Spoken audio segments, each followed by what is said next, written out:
নমস্কার বন্ধুরা, আজকে আমরা দেখে নেব রেশন কার্ডের স্ট্যাটাস কীভাবে চেক করে। রেশন কার্ডের যে অ্যাপ্লিকেশন করা হয় বিডিও অফিসে বা দুয়ারে সরকার ক্যাম্পে যেখানেই দিন না কেন, তো একটা কুপন নম্বর দেয়। তো সেখান থেকে আমরা কিভাবে রেশন কার্ডটা হয়েছে কি না জানবো, সেটা চলুন আজকে দেখে নেওয়া যাক। তো বন্ধু wbpds.wb.gov. এই ওয়েবসাইটটা খুলবেন।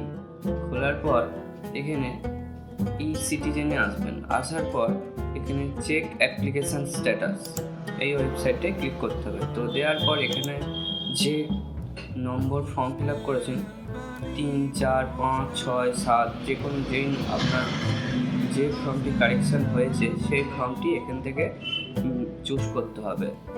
5 নম্বর ফর্ম হলে 5 নম্বর। তো এখানে ওই কুপন নাম্বারটা দিতে হবে, যে বারকোড নাম্বারটা আপনি অ্যাপ্লিকেশান করার পর দেওয়া হয়েছে তো দিতে হবে, বা যদি না থাকে তো এখানে ফোন নাম্বারটা বসিয়ে দিতে পারবেন।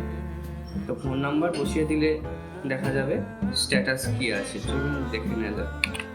দেখুন বন্ধুরা, এখানে ফোন নাম্বার দিয়েও স্ট্যাটাস চেক করা যায়। তো ফোন নাম্বারটা দিতেই অ্যাপ্লিকেশান নেম, মোবাইল নাম্বার, কোন ব্লকের আন্ডারে দিয়ে দিয়েছে। তো অ্যাপ্লিকেশান এখানে স্ট্যাটাস দেখাচ্ছে, দেখে নিন। অ্যাপ্লিকেশান ফর্ম সাবমিট সাকসেসফুল, এত তারিখে সেন্ড ডেলিভার্ড কার্ড। তো এখান থেকে যদি আপনি কার্ডটা ডাউনলোড করতে চান তো ভিউ কার্ড ডিটেলস করতে হবে।